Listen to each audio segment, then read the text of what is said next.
नमस्कार, मैं हूं नीलू।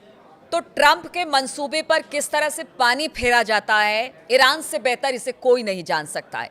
ईरान पर हमले की तैयारी ट्रंप ने कर ली थी, लेकिन फिर ऐसा क्या हुआ कि ट्रंप को इस तैयारी को रोकना पड़ा, हमले को रोकना पड़ा। वो क्या वजह थी, किसकी वजह से कहा गया कि एक होटल को निशाना बनाने के लिए भी ईरान तैयार हो गया? क्या है पूरी खबर, किस तरह से जानकारी से लेकर मिल रही है? बातचीत करने के लिए मयंक मेरे साथ जुड़ गए हैं। मयंक, ट्रंप जो चाहे कर रहे हैं, इस वक्त टैरिफ लगा रहे हैं, हमला कर रहे हैं, धमकी दे रहे हैं, लेकिन ईरान ने किस तरह से ट्रंप को पीछे धकेला, वो एक बड़ी खबर अब इसे लेकर सामने आ रही है। वो बड़ी खबर क्या है जिसकी वजह से अमेरिका को पीछे जाना पड़ा? देखिए, ये बहुत बड़ा खुलासा हुआ है, सनसनीखेज खुलासा हुआ है कि आखिर क्यों ट्रंप को अपना पहला प्लान ईरान पर हमले का रोकना पड़ गया। देखिए, जब ये खबरें आ रही थी कि अमेरिका के जेट्स जिन्हें टेक ऑफ किया ईरान पर हमला करने के लिए, उसके बाद एंड टाइम पे बताया गया कि ट्रंप ने ऑर्डर किया और स्ट्राइक को जो है वो रोक दिया गया।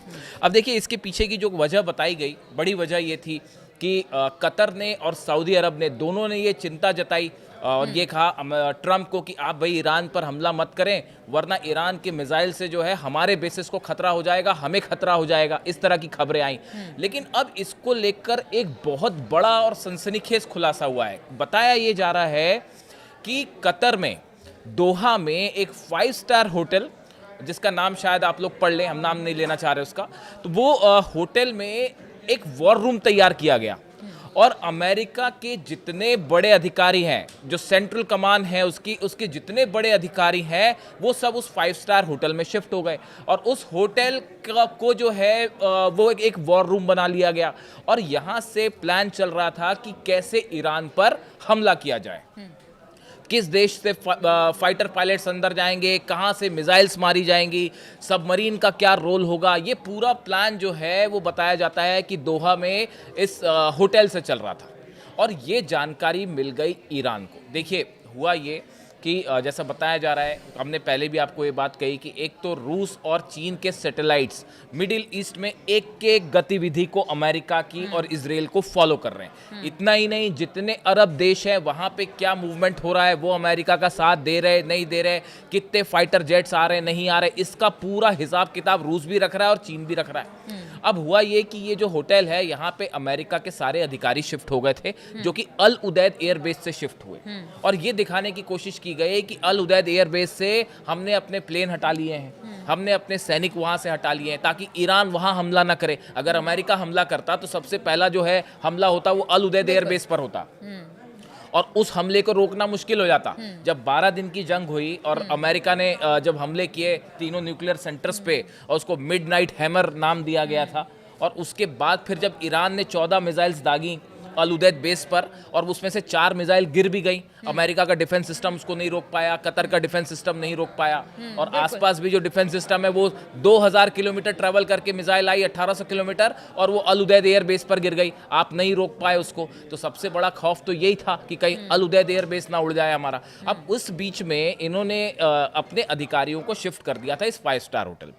अब हुआ ये कि ये जो स्ट्राइक होने की बात चल रही थी कि बस ये हमला होने वाला है, हमला होने वाला है, इसी बीच ईरान के एक कमांडर की तरफ से ये चेतावनी आ गई, ये बात अमेरिका को और कतर को कह दी गई कि आपने जिस होटल में अपना वॉर रूम बना रखा है उसकी एक एक जानकारी है हमको, वहाँ आपके कितने अधिकारी हैं, कितने कमांडर्स हैं, उसके बारे में हम सब कुछ जानते हैं और अगर हमारे स्पेस में आप अंदर आए तो सबसे पहले आपका ये जो आपने वॉर रूम बना रखा है, पहली मिसाइल यहीं गिरेगी। बिल्कुल, तहस कर दिया जाए। सबसे पहला हमला जो है वो उस वॉर रूम पे होता जो अमेरिका ने बना रखा था। अपने अधिकारी जो कतर में जिस होटल को, दोहा में जहां पे वॉर रूम बना रखा था, ईरान की तरफ से धमकी आई पहली मिसाइल हम यहीं मारेंगे साहब। और उसके बाद जो है कतर और सऊदी, ये दोनों एकदम से डिफेंसिव मोड में आ गए, जैसा जानकार बता रहे। अब ये खबरें कई जगह है, फॉक्स न्यूज़ ने भी इसके बारे में छाप रखा है, न्यूयॉर्क टाइम्स में भी अलग अलग खबरें हैं इसको लेकर। आप अगर सबको जोड़ के देखें तो आपको एक घटनाक्रम पूरा बिल्कुल एक सूत्र में आपको दिखाई देगा। अब उसके बाद हुआ ये कि जैसे ही ये धमकी आई ईरान की तरफ से, तो ये बात एकदम से एक्सपोज हो गई कि भाई ये जो वॉर रूम बना रखा था, जहां पे सब कुछ जहां से तय होना था, कतर में, दोहा से, जहां से 5 स्टार होटल में जो वॉर रूम था, अगर वहीं हमला हो जाता तो बड़ी संख्या में अमेरिकी टॉप कमांडर्स की कैजुअलिटी हो सकती है। बड़े संख्या में अमेरिकी अधिकारी इसकी चपेट में आ जाते हैं।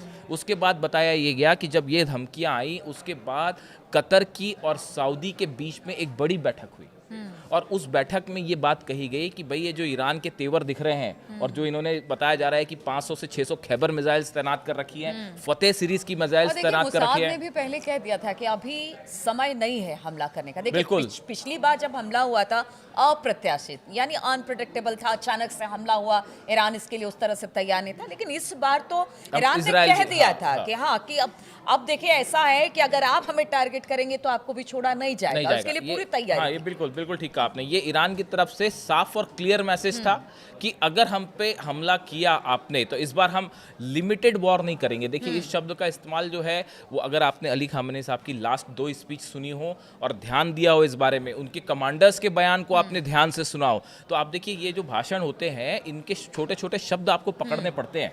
बार बार ईरान की तरफ से कहा गया कि हम प्रीएम्प्टिव स्ट्राइक करेंगे। उन्होंने कहा इस बार हम लिमिटेड स्ट्राइक नहीं करेंगे, इस बार सीज फायर नहीं होगा। यानी ईरान एक ऑल आउट वॉर के लिए तैयार था कि अगर हमला होता है, अगर अली खामेनी साहब को टारगेट किया जाता है या ईरान के एयर स्पेस में अगर आप घुसते हो, आप देखिए तुरंत ईरान ने अपना एयर स्पेस बंद कर दिया था पिछली बार, और जितनी मिसाइल्स थी वो तैयार थी और एक साथ 8 बेसेस एकदम लाइन से तैयार थे। अल असद बेस अमेरिका में, अल उदैद बेस कतर में, सऊदी का जो बेस है वो, जॉर्डन, सीरिया, ये सब बेसेस जो अमेरिका के हैं सब पे एक साथ मिसाइल दागी जाती। और इसराइल की तो हम बात ही नहीं कर रहे हैं। कहावत बहुत ज्यादा है कि देखिए आपके पास अगर खोने के लिए कुछ नहीं रहता तो फिर आप सामने वाले को भी उसी दमखम के साथ बिल्कुल, उसको एकदम उस पर वार करते हैं। बिल्कुल। अमेरिका एक बड़ा देश है और कह लीजिए कि एक महाशक्ति के तौर पर है, ईरान लगातार उसके टारगेट पर रहा है, तो ईरान को भी है कि अब आमने सामने की लड़ाई होगी तो फिर एकदम जबरदस्त तरीके से हमला किया जाएगा। हमारे पास खोने के लिए कुछ नहीं है, लेकिन अगर अमेरिका को अगर कुछ होता है तो फिर उसके पास खोने के लिए एकदम आपने ठीक कहा। यही वजह है, आप इतिहास उठा के देख लीजिए कब ऐसा हुआ कि अमेरिका को अपनी फोर्सेस वापस बुलानी पड़ गई इराक से। बताइए कब ऐसा हुआ? कभी इतिहास में हुआ ऐसा कि यहाँ ऑपरेशन होने जा रहा है ईरान पे, इराक से जो है अल असद बेस खाली करना पड़ गया? पहली बार हुआ ऐसा। अब देखिए अब ये घटनाक्रम पे आते हैं हम फिर से। अब ये जानकारी जैसी पता चला भाई इनको, अमेरिका और कतर को और सऊदी को समझ में आई ये बात कि भाई ये तो पूरी जानकारी इनके पास पहुंच चुकी है कि वॉर रूम का एक एक चीज इनके पास है।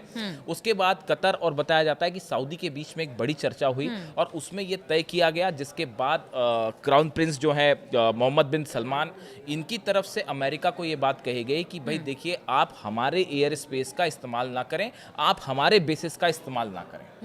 अगर आपने हमारे बेसिस का इस्तेमाल किया, जो बताया जा रहा है कि जो सऊदी की तरफ से मैसेज दिया गया कि अगर आपने ईरान पर हमला किया इस हालात में तो मिडिल ईस्ट में एक इतनी बड़ी जंग छिड़ जाएगी जो यहाँ सब कुछ तहस नहस कर देगी।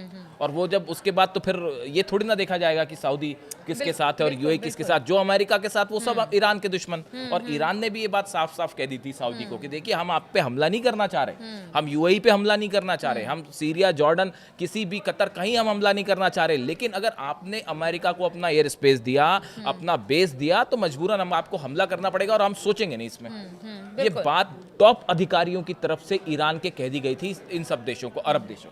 यहां से पलट गया खेल। यहाँ से सबसे पहले तो ये जो वॉर रूम वाली बात सामने आ गई कि भाई 5 स्टार होटल उड़ाने के लिए ईरान तैयार बैठा है, सब अमेरिकी अधिकारी जो है सीधा टारगेट पे आ गए सेंट्रल कमांड के, उनको फिर पहले वहाँ से खाली करवाया गया। बताया जाता है कि वो आनंद में जो 5 स्टार होटल में जहाँ पे वॉर रूम बना हुआ था सो कॉल्ड, उसको वहाँ से खाली करवाया गया। सब अधिकारी को वहाँ उल्टे पर भगाया गया कि भाई पहले आप ही खाली करिए वरना पता चला कि आप ही निशाने पे आ जाएं। वो खाली किए गए। सऊदी और कतर के बीच में बड़ी चर्चा हुई, ये कहा गया कि भैया आप जो है हमारे बेस का इस्तेमाल ना करें। उसके बाद फिर अमेरिका ने अपने प्लान बदले और ये हुआ कि फिर अब्राहम लिंकन जो एयरक्राफ्ट कैरियर है उसको बुलाया गया। उसके अलावा जो जॉर्ज डब्ल्यू बुश इनका एयरक्राफ्ट कैरियर है उसको भी डिप्लॉय किया गया। मेडिटेरियन सी की तरफ बढ़ रहे हैं और अगले 48 घंटे में दोनों पहुंच भी जाएंगे। यानी 48 घंटे बाद आप देखिएगा फिर से हालात इसमें जो है बदल सकते हैं। अब इसी बीच ट्रंप से पूछी गई ये बात, अब ये बात सब जगह लीक हो गई कि भाई ये तो हमले का प्लान था। ट्रंप से सवाल किया गया कि भाई आपने स्ट्राइक, आप कह रहे थे एक तो मदद आ रही है, मदद आपकी आई नहीं, आपने क्या प्लान बनाया था उसे चेंज क्यों किया, क्या कोई दबाव था? तो ट्रंप ने कहा कि नहीं, मेरे पे कोई दबाव नहीं था और मेरे पे सिर्फ अपना दबाव होता है, मैं खुद अपना फैसला लेता हूँ। इस तरह की बात इंटरनेशनल मीडिया में अगर मांग कहा जाए तो लोग यही कह रहे हैं कि पीठ दिखाकर भाग गए ट्रंप। तो ये जो है बड़ा, ये बड़ा सेटबैक रहा। ये इससे एक ऐसा ओपिनियन, देखिए इससे मैसेज क्या गया, मैसेज इससे ये गया कि कि अमेरिका जैसा पावरफुल देश, अच्छा, ईरान में जिनको ये कहा जा रहा था, जिन प्रदर्शनकारियों को कि हमारी सेना पहुंच रही है, हमारी मदद, वो भी अपने आप को छला महसूस कर रहे हैं। बिल्कुल। अब ये देखिए, ये असल में ये कहानी सिर्फ इस बार की नहीं है। देखिए, ये जो पिछली बार इजराइल ने जो कतर पे हमले किए थे, दोहा में जो हमास के लीडर्स पर बिल्कुल। को टारगेट करते हुए जो हमले किए थे, वहां से अरब देशों को ये बात लगने लग गई थी कि ईरान जो कह रहा था वो सच कह रहा था, कि ये इजराइल जो है वो कभी भी आपको भी निशाना बना सकता है। ये बात बार बार ईरान की तरफ से अरब देशों को समझाई गई कि भाई इजराइल जो है वो आज हमसे जंग कर रहा है, कल को आपका भी नंबर आ सकता है। ये बात सबको कब महसूस हुई? जब इजराइल ने जो है वो कतर में जो है दोहा में स्ट्राइक्स करी और हमास के लीडर्स पे, वहां से जो है वो ये बात सबने महसूस की। अमेरिका इजराइल पर विश्वास करके अगर ये अरब देश ईरान का साथ छोड़ते हैं तो ये बड़ा नुकसानदेह तो हो ये सकता है। नुकसानदेह ये इस बार इनको महसूस हुई हाँ। और इसी वजह से सऊदी और कतर की तरफ से फिर बताया जा रहा है कि बाकी कई देशों ने भी ये बात कही कि भाई आप जो है हमारे एयर स्पेस का इस्तेमाल ना करें। उसके बाद सेकेंड प्लान पे अब जो काम चल रहा है, देखिए ईरान को अभी भी घेरने की तैयारी हाँ, चल रही है बिल्कुल, और है। बड़ी तैयारी चल हाँ, रही है। है। पूरे जहाज जो है, दोनों एयरक्राफ्ट कैरियर आ गए हैं। कई सारे ऐसे जहाज जो एयरक्राफ्ट कैरियर नहीं है, वो भी जो है उनको जो डिस्ट्रॉयर्स कहते हैं उनको, वो पहुंचने शुरू हो गए मेडिटेरियन सी में, रेड सी में आसपास आने शुरू हो गए और इसके अलावा बड़ी संख्या में सैनिकों को भेजना भी शुरू हो गया। हाँ, क्योंकि व्हाइट हाउस की तरफ से आदेश आए बयान आया थे कि देखिए हमले का विकल्प अभी भी खुला हुआ है। बिल्कुल इस बिल्कुल। तरह की तो चीज़। ये जो बिल्डअप हो रहा है ईरान के चारों तरफ, ये बता रहा है कि अभी मामला जो है 48 घंटे बाद निकल के सामने आएगा कि क्या हो सकता है। और देखिए एक और बड़ी बात, इस बार ये सऊदी, कतर और बाकी जो देश हैं, इनकी तरफ से ये बात भी कही गई अमेरिका को कि पिछली बार के विरुद्ध इस बार जो है रशिया और चीन दोनों बड़ी मदद कर सकते हैं ईरान की। हाँ, आप इसको वेनेजुएला ना समझें कि वेनेजुएला पर हमला किया और वो एक देश चूंकि मेनलैंड से दूर है, हाँ, रशिया से, चाइना से, तो कोई बिल्कुल, मदद सही नहीं कर बात है। पाया। लेकिन ऐसा ईरान के साथ नहीं है, तो वेनेजुएला मत समझिए। और यहाँ से जो है ये जो 5 स्टार होटल में वॉर रूम बनाने वाली बात थी और जो ईरान के एजेंट्स को पता चल गई, ईरान की खुफिया एजेंसीज को पता चल गई और वहाँ से जो है ये पूरा मामला पलटा और उसके बाद इन अधिकारियों को वहाँ से छोड़ना पड़ गया और यहाँ से पलट गया ट्रम्प का पहला प्लान। तो देखिए पहला प्लान तो ट्रंप का पलट दिया ईरान ने, जिस तरह से हमले को लेकर लगातार प्लानिंग अमेरिका की हो रही थी। लेकिन देखिए अमेरिका है और ट्रंप अभी भी उन्होंने कह रखा है कि देखिए हम हमला करेंगे या ईरान हमारी बात नहीं मानता है तो टैरिफ की बात हो या फिर सैंक्शंस की बात हो, वो करता रहा है। लेकिन हमले का विकल्प अब भी खुला हुआ है, यानी कि स्थिति अब भी गंभीर है। कब क्या हो जाए पता नहीं चलता, लेकिन एक हमला तो विफल ईरान ने किया है और ये बड़ी बात है अपने ऊपर आने वाले संकट को। और इस बार तो ईरान भी तैयार है, क्योंकि इससे तो पूरा मिडिल ईस्ट सहमा हुआ है कि अगर अमेरिका या इजराइल हमला करता है तो फिर ईरान जवाब देगा और जवाब ऐसा कि पूरा मिडिल ईस्ट हिल कर रह जाएगा। चलिए, इस तरह की खबरों पर लगातार हमारी नजर बनी हुई है, तमाम अपडेट्स लेकर हम आपके पास आते रहेंगे। फिलहाल बहुत बहुत शुक्रिया आप सभी का हमारे साथ इस चर्चा में शामिल होने।